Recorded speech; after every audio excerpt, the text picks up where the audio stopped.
What's up, y'all? My name is Jordan Aranas-Sturgill. On Sunday, I got top 8 with Pure Ice Barrier. And as of right now, I'm the first and only person in the US to have topped with Ice Barrier. So here's my deck profile. Wanted to give some quick shout outs. Shout out to my family, my mom, my dad, my baby brother, my grandparents, super supportive. Shout out to the homies back home, my best friends Sean and Paul. Shout out my boy John, shout out Chase and Brent for talking to them like pretty much every day and labbing different decks and strategies together. And shout out Pandemonium Gaming. All right, this is the deck. So start with 3 Agrine. This is one of your best cards in the deck because it's the only extender. This by itself with a discard will create a Lancia. Next, we have 3 Revealer. This is the best 1-card starter in the deck. 1.5 card combo because it requires a discard. But this will special summon any Ice Barrier tuner from deck. And then it can also banish itself for cost for its own effect when it's engraved. The best opening is this and Mirror Mage. That will get you full combo through installation, through hand traps. Next, I have 2 Georges. Georges, level 6, you can activate the special summon it from your hand if you control an Ice Barrier monster. And then on summon, it can special a level 5 or lower Ice Barrier from hand or grave, non-targeting. While it's on field and you control another Ice Barrier, your opponent cannot activate monster effects in grave. Super, super good. Great is both an extender, a combo piece, and a floodgate. We have 3 copies of Mirror Mage. Mirror Mage, anytime it's sent to grave, you can add an Ice Barrier card from deck or banish to hand. So this is arguably the best card in the deck. This gets you to anything and everything that you need. It's also a level 2 tuner. And then for your combo, you will bring this back with something like Georges, Freezing Chains, or Anemone in order to use its on-field effect, where you contribute another effect monster for cost, special summon 3 tokens, and make it go to level 5. The level will increase by 1 until the end phase for every token you summon, but I find that every time I use that effect, I'm summoning all 3 tokens. You have Hexa. Hexa next to Revealer is your best 1-card starter.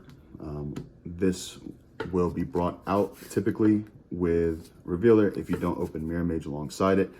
On summon, this is not only a level 1 tuner that you can modulate to 2 or even 3 by dumping the anti-spell guy from the side deck, but it will reduce opponent's monster's attack by 500 attack and defense while it's on field, and you have another Ice Barrier. Speaker, you can banish, or you can summon it from hand. If you control another Ice Barrier, it's a level 4 non-tuner. You can also banish it from grave to get a token. This is essential in your mainline combo to go Croc and draw 4. The one-ofs I chose to play are Medium and General Ryo. This card is absolutely insane. Will win games in and of itself. While it's on field, your opponent must discard a card in order to resolve any monster effects, or else they are negated. So while on field, it's basically a skill drain, unless your opponent has a card to discard. And then Medium only allows your opponent to activate 1 spell or trap per turn.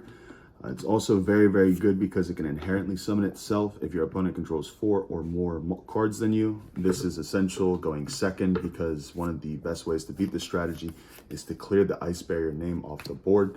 A lot of the extenders require you to already have an Ice Barrier. And then, of course, we have a Swamp Frog. This is another awesome copy that basically acts as your 3rd copy of Hexa. However, you can summon it from hand, bounce it back to pitch it off something like Revealer or Ice Shade.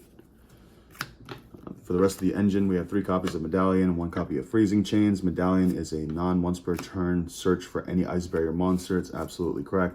And then Freezing Chains is basically a monster reborn on activation. A lot of people are playing this in Sprite with the Mirror Mage. Its other effect, though, actually came up a lot on Sunday, where if you control 3 or more Ice Barriers, your Ice Barrier monsters are unaffected by monsters summoned from the extra deck.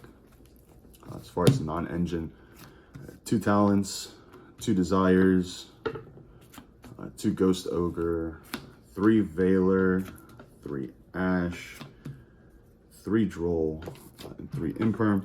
As you'll notice, I do not have Mulch Armies. I chose not to play them, and I don't own any rather.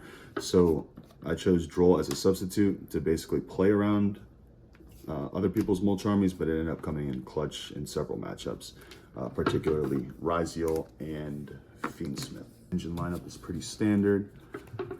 The extra deck, we have 1-0, 2 Lancia, and 1 OG Trish.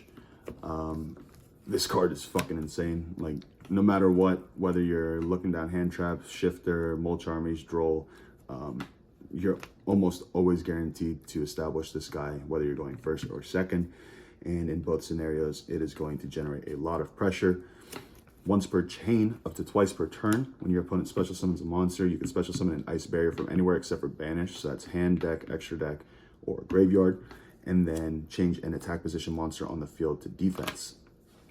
You can also special summon an ice barrier synchro from extra deck when it leaves field by an opponent's card, and it counts as a synchro summon. So typically, they will waste a lot of cards to out this, and then any combination of Ryo, Medium, and Georges to cut off on-field monster effects, spell and traps, as well as graveyard effects.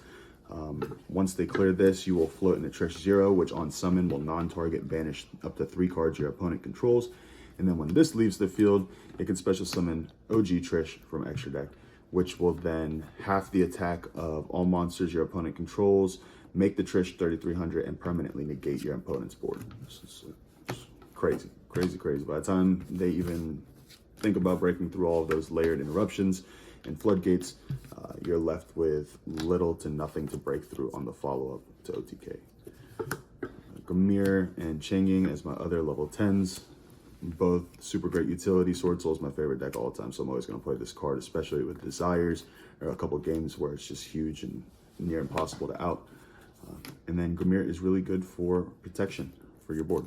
Keep that Lancia alive as well as those floodgates.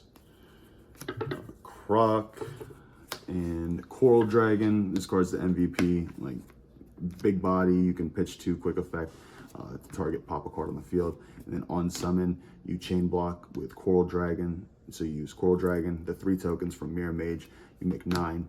You go Chain Link 1, draw 3, Chain Link 2, draw 1. So even if they Ash, you're drawing 4 cards. Even if they Ash, you're drawing 3 still. It's crazy.